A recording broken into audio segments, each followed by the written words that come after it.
हाँ 338 ये तो आर्टिकल डॉक्टर बाबा साहब अम्बेडकर और सभी लोग मिलकर कॉन्स्टिट्यूंट असेंबली में बहस करके लाए सो आर्टिकल है, इन्होंने आए सो नहीं है।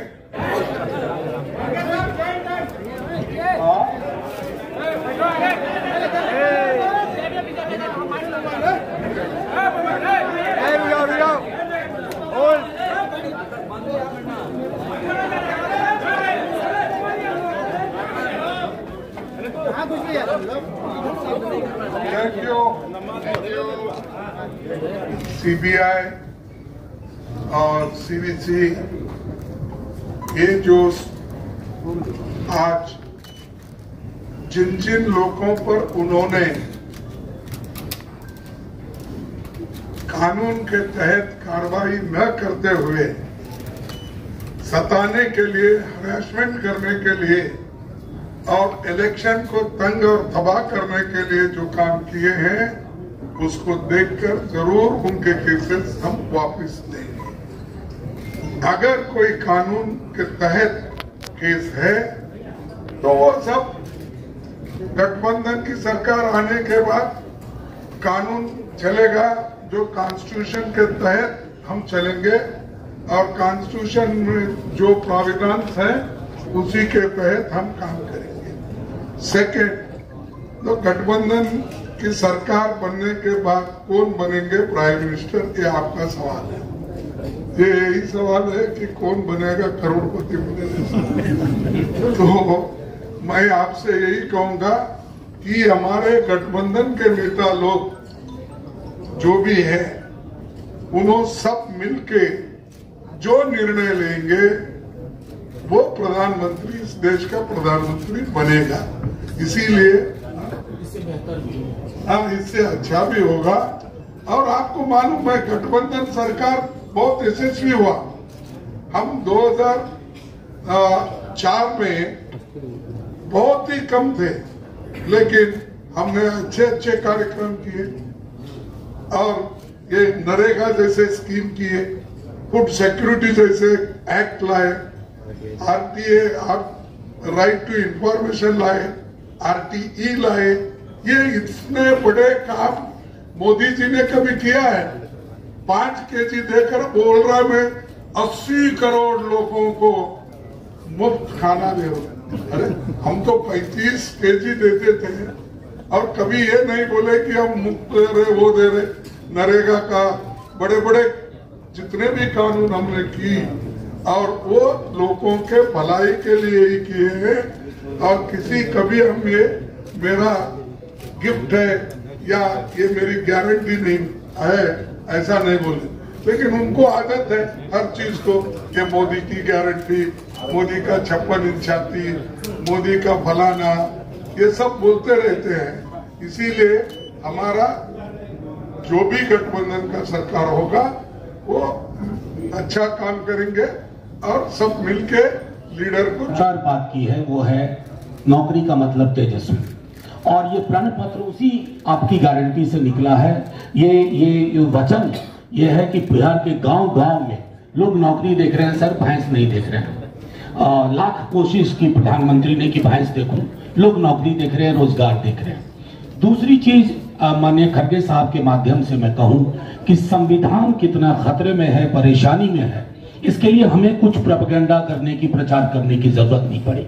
गांव-गांव तक ये बात पहुंच गई है कि ये लोग अगर आए तो संविधान के बदले गुरुजी गोलवलकर का बंच ऑफ थॉट लागू होगा।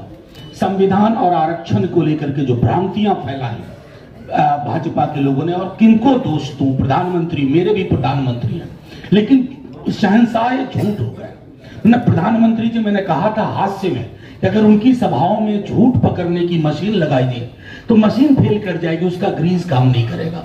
इतने झूठ बोले जा रहे हैं। देश के प्रधानमंत्री के पद की गरिमा बरकरार रहे, कोई भी रहे प्रधानमंत्री, अगर वो गरिमा बरकरार नहीं है तो हम सब आहत होते हैं। तो मैं आश्वस्त करता हूं कि बिहार में संविधान, तेजस्वी मतलब नौकरी, और तीसरी चीज जो आपके माध्यम से, आपके निर्देश में, आपके संज्ञान में लाते हुए कॉमरेड दीपांकर से हमारी बात हुई थी, 13 करोड़ जो सहारा निवेशक हैं, जो आहत हैं, जो परेशान हैं, एक एक पाई का हिसाब होगा और किसी को निराश नहीं किया जाएगा। 4 जून के बाद जैसा ही सत्ता में बदलाव होगा तो कार्यशैली में भी बदलाव होगा, आर्थिक सामाजिक न्याय होगा, सिर्फ नौकरियों की बात होगी, मंगलसूत्र, भैंस, मछली, मटन, इन सब की कोई बात नहीं होगी।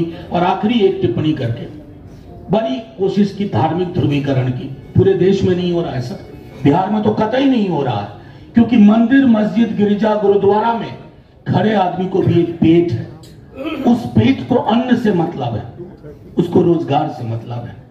भूखे भजन ना हुई है गोपाला। प्रधानमंत्री जी इस देश के मर्म को 10 बरस में समझ नहीं पाए। 2024 में भारत की जनता और बिहार की प्रगतिशील जनता वोट आउट करेगी, उन्हें सत्ता से बेदखल करेगी और मैं समझता हूं कि वहां से एक प्रगतिशील समाज की शुरुआत होगी, एक सत्ता की। का दौर आता था तो एक ही संस्था के बारे में हम लोग सबसे ज्यादा सुना करते थे, ईसी, इलेक्शन कमीशन। और मोदी जी के दौर में अब ईसी के बारे में कम और ईडी के बारे में ज्यादा सुनाई देता है। सामने से ईडी और पर्दे के पीछे से एक ईबी भी था, इलेक्टोरल बॉन्ड। तो सुप्रीम कोर्ट ने एक अच्छा काम तो किया, इलेक्टोरल बॉन्ड को अनकॉन्स्टिट्यूशनल करार दिया।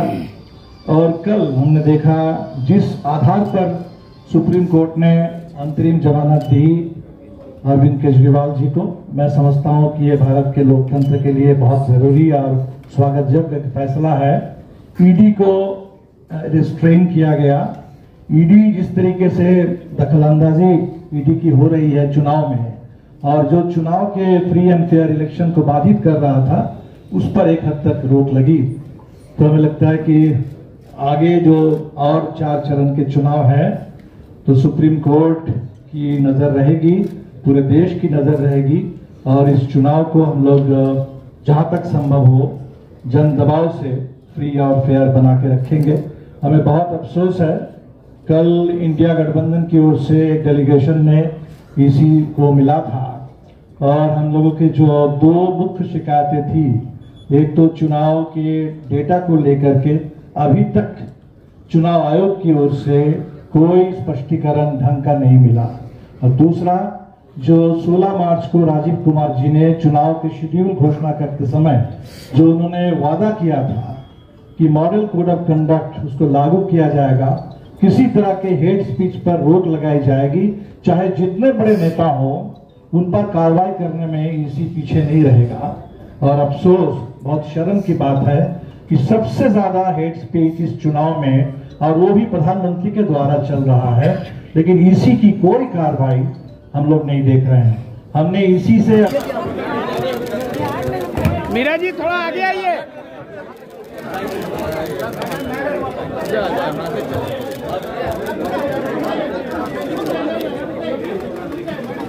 Thank you.